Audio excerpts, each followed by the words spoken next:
when your child refuses to speak the home or a second language. I am going to go ahead and put the presentation up here on the screen. If you are watching this live and you feel comfortable, I would love it if you would put in the chat how old your kids are and what language they speak. If you are watching the recording, obviously you can just think that to yourself. While you're taking the time to introduce yourself, I'll go ahead and introduce myself. My name is Vanessa.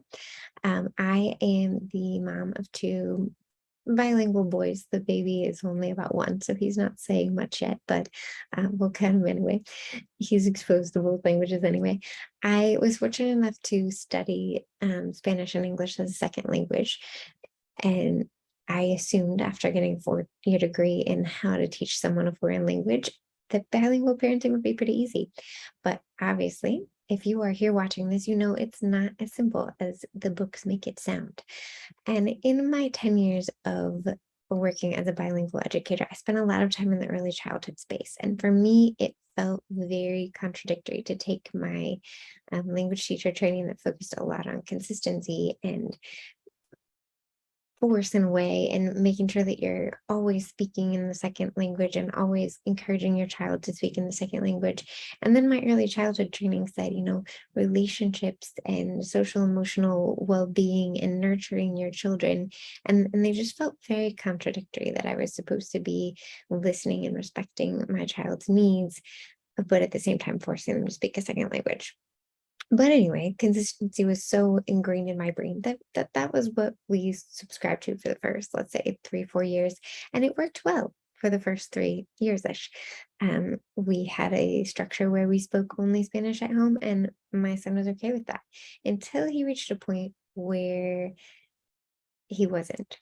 And the constant battle felt like it was getting in the way of connecting together and enjoying a relationship together. And I wasn't sure what to do. I didn't want to give up raising a bilingual child. It was important, it was necessary in our family, but I also didn't want to give up having a strong, healthy relationship with him. And so before we dive into what to do if you find yourself in that exact same situation, I'd like to take a second to check in with your emotions, how you're feeling in this moment or at this time. What do you hear when your child says, I don't want to speak, in our case, Spanish, or they do things that make you believe or feel that they're saying they don't no longer want to speak the home language? What are you thinking? What are you hearing? What are you feeling? For me, I felt like a failure. I felt like I was failing my my husband. I felt like I was failing his family. I felt like I must have been a failure as a teacher, because obviously if I couldn't teach my own son to speak a second language, I must have been doing something wrong. I felt ashamed for judging other parents who didn't successfully raise bilingual children, because I really thought it was easy. I felt a lot of big emotions. And when I was in this phase of just trying to figure out what to do next, I was talking with the mom of a bilingual high schooler. And I said, how did you get to this point? I think he was 15 or 16 at the time. How is it that he's still okay with speaking Spanish at home and my 7-year-old is not? And she said, well, it wasn't always like this. He went through a phase when he was around 7 where he no longer wanted to speak Spanish at home either. And I just respected him and we took a break. And I said, what? Consistency. Consistency, woman. And she said, well, I didn't want to do it. When he first told me he no longer wanted to speak Spanish at home, I felt rejected. I felt like he was rejecting his identity, his culture, rejecting me.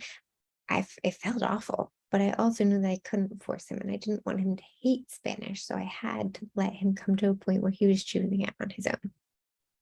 And her answer made a lot of sense to me, but it also made me feel a little uncomfortable, because I wasn't sure if I took that risk, if I took that leap, would my son come back to it like hers did? Or would this be the end? Would I have failed as a parent and no longer be able to raise a bilingual child? So, as any good nerdy teacher would do, I did some research. And I discovered that there are four main reasons why kids start rejecting or struggling to speak their second language or home language. But before we jump into that, I want to make sure we're on the same page with some definitions. I know sometimes I get caught up in teacher speak, and I don't want anyone to feel confused by the words I'm using. So home language is the language you speak at home. And second language is the language your child learned second. They might be the same thing. They might not be. They might be two different things, but I'm using them interchangeably in this training because these tips will work um, for either situation. And then there's the community language. That's the language that's spoken in the community around you. And the minority language, which is the language your child is hearing the least or is exposed to the least. That might change throughout their lifetime. Um, the minority language when they're school age is likely the home language, whereas when they're younger and if they're home with a family member who's speaking the home language, the community language might be the minority language. So those are also not the same thing. So the 4 common reasons why children start being more reluctant to speak in the home language. The first one is refusal, and that's generally our perception of what's going on, but a lot of times our perception is not the same story that's going on in your child's head. So if it is straight up refusal, it might be due to a strained relationship. It might be a strained relationship with you or someone else who speaks that language, and so their way of avoiding that person is just to stop talking.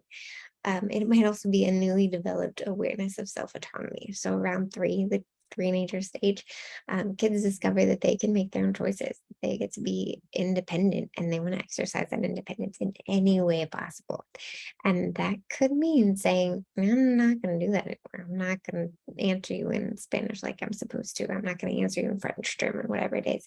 Keep in mind it's phase. It will end. And there are things that you can do to encourage your child out of that phase without going into the head-to-head battle that I found myself in with my son a lot. The second reason is fear. There's a thing that language teachers talk about called the affective filter. And the affective filter is basically, so when your brain feels safe, it can learn. When it feels scared or threatened, it can't, it shuts down.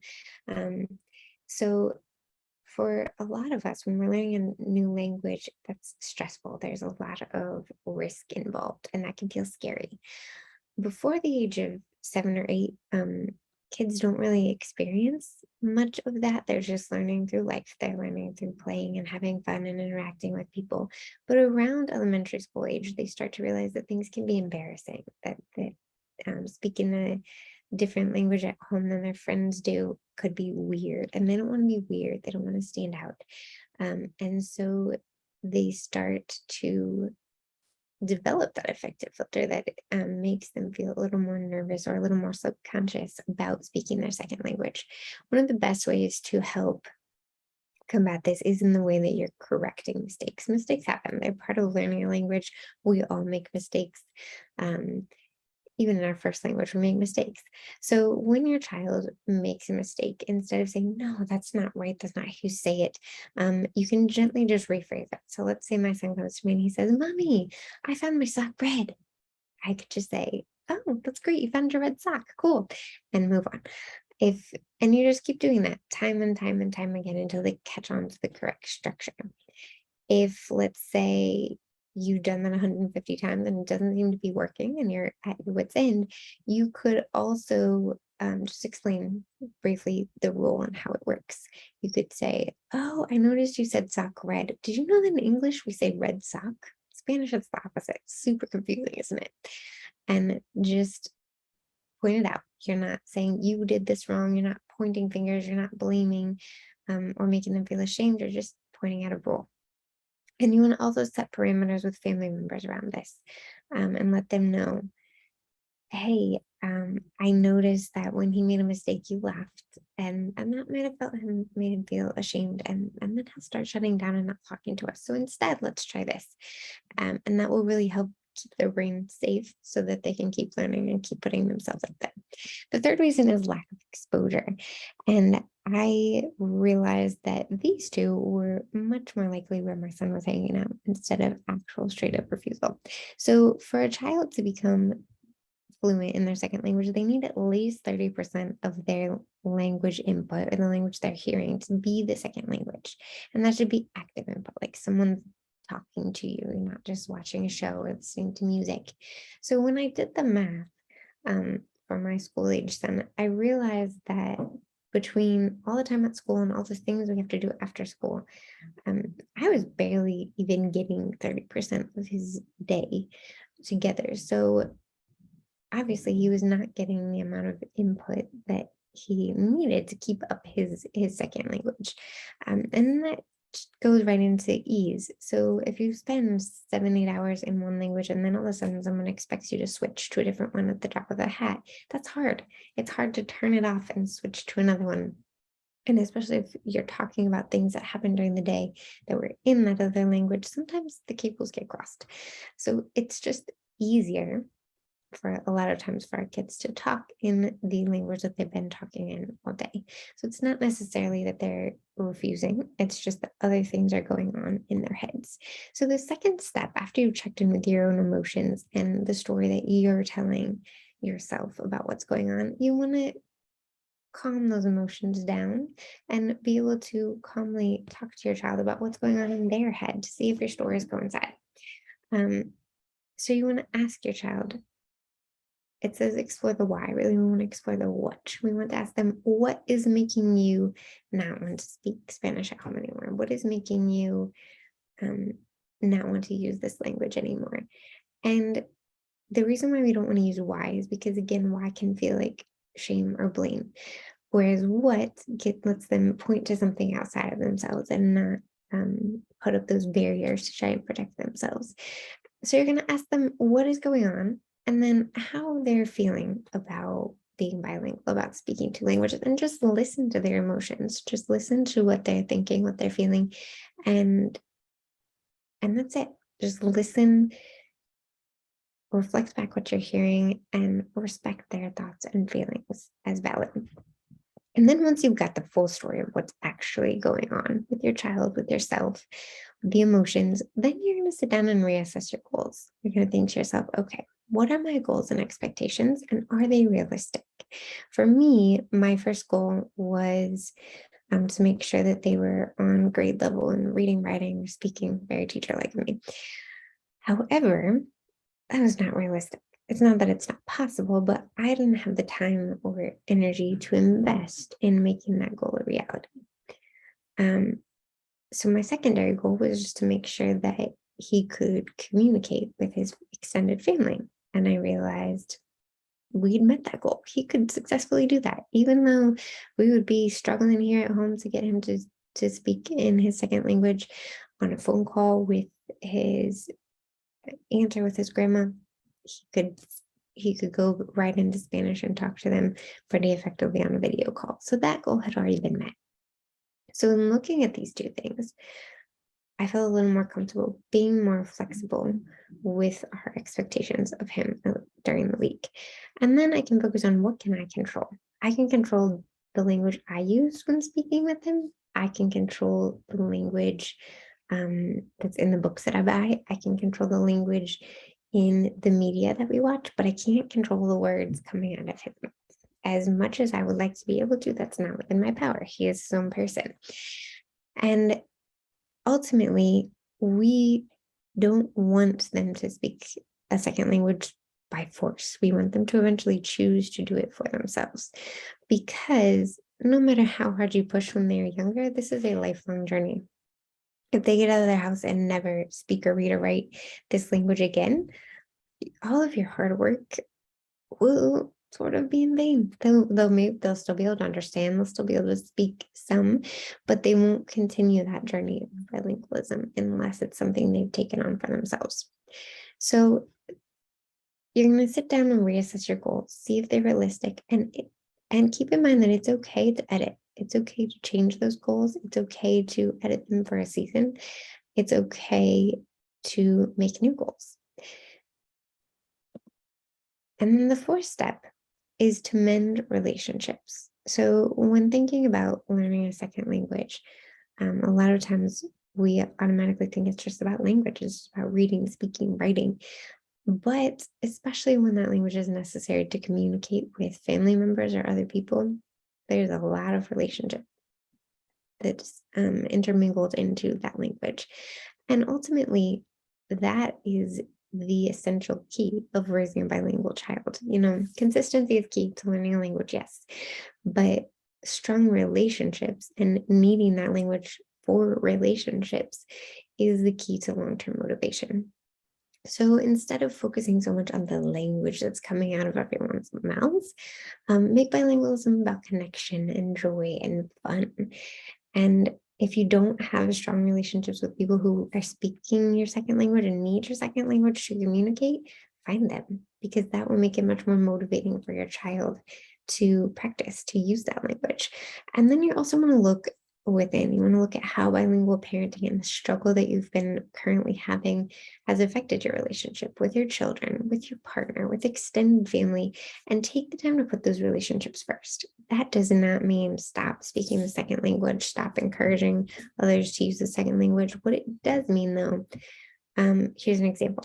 What it does mean is if my son comes home from school and he's upset about something that happened in the day and he is spouting off this long, detailed story in English about what happened, and I'm in consistency brain the whole time, I'm focusing on how do I get him to switch? How do I get him to switch to Spanish? I'm not paying attention to what he's expressing, what he's needing, and that's really just for me to listen.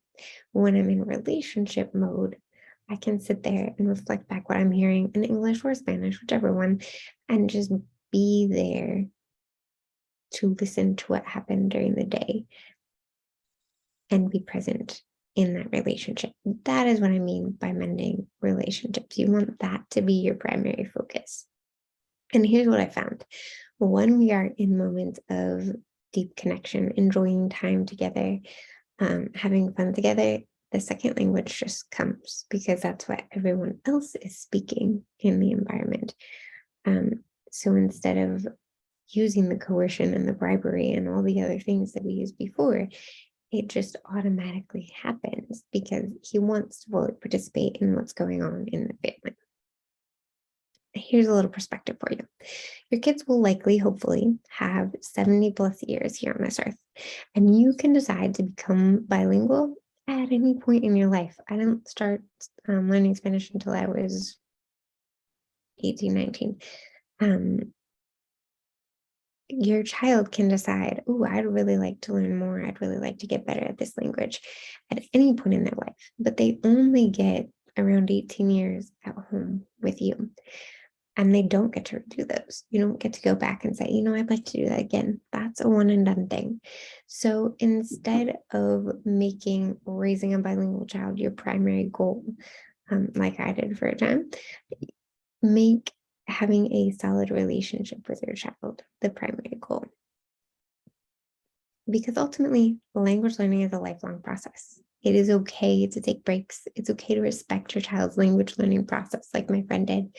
It's okay to be flexible. It's okay to put relationships first and try different things until you find something that actually works for you. One of the methods that has been super helpful for me is choosing my words wisely, being very careful about how I express my thoughts and wants around the language that we are speaking. There's a discipline method that I love by Becky Bailey called conscious discipline. And she says, what you focus on, you get more of. And so I learned that although I used to say, oh, you never speak Spanish at home anymore. And I would get, yes, I do, and start the fight. When I switched to, oh, I love that you switched to Spanish in the middle of that story, even if it was a word or two, by picking out and focusing on what I want to see instead of what I didn't want to see, I got more of what I wanted. And although Mr. Marshall Rosenberg would hate that he came after that example because it's not nonviolent communication, this is another method that I've just started learning about, so I'm not quite as fluent in it yet, but it's also very effective.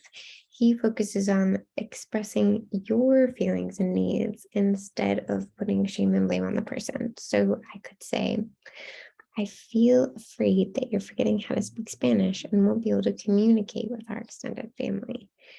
And I really want our family to stay connected. And although there's a part of me that wants to add, so I need you too, the goal is for your child to decide, oh, I want that too. What can I do to help meet that need? And ultimately, that internal intrinsic motivation is going to serve them more in the long run than if you are there forcing, pushing. And then the last step is to find support. So it takes a village to parent. We know that. We've heard that over and over again. So parent bilingually, it takes a bilingual village. So reach out to people in your community, to family, to friends, other families who are raising children bilingually, so that you can get that support, so that you can have those quality relationships with people who are speaking in your child's home language or second language. If your child is interested, send them up for language classes. They might be more interested in learning with other kids their age and practicing with their kids than maybe they are practicing at home. You could even sign up for coaching to get some help for you in trying this new method or trying to find a way that works for you and works for your child. And in my own search for answers, I realized that there's a lot of information out there about how to raise bilingual children, but there's not a lot of support. So I started bilingual parent coaching. I offer one-on-one coaching or small groups. And in the coaching, you learn how to raise a bilingual child without straining your relationships, even when it gets to the point where there's a little bit of resistance, how to set attainable goals, and how to build a bilingual support system to set you up for success. If that is something that interests you, after this training, I will be sending you out the replay, and it will have a little bit of information about how to learn more about parent coaching and get more information if that is of interest to you. So before we end tonight, the key takeaways are that relationships come first. Consistency is the key to language learning, but relationships are the key to lifelong motivation. So strong relationships with you, with people who speak the home language or the second language, is essential. And respect the process. Bilingualism is a lifelong journey. It's not just your responsibility to raise a bilingual child. It takes a village. You have a whole community of people around you. Accept their help, take advantage of that. And trust that it's okay to make changes along the way. It's okay to take breaks. It's okay to do what you need to do to take care of yourself, to take care of your people, to put relationships first while still successfully raising a bilingual child. Thank you very much for taking the time to be here tonight. I hope that this was helpful. If you have any questions, any concerns, please feel free to reach out to me. And just hit reply to the email that you will receive with the recording and the slides and the additional information. So take care.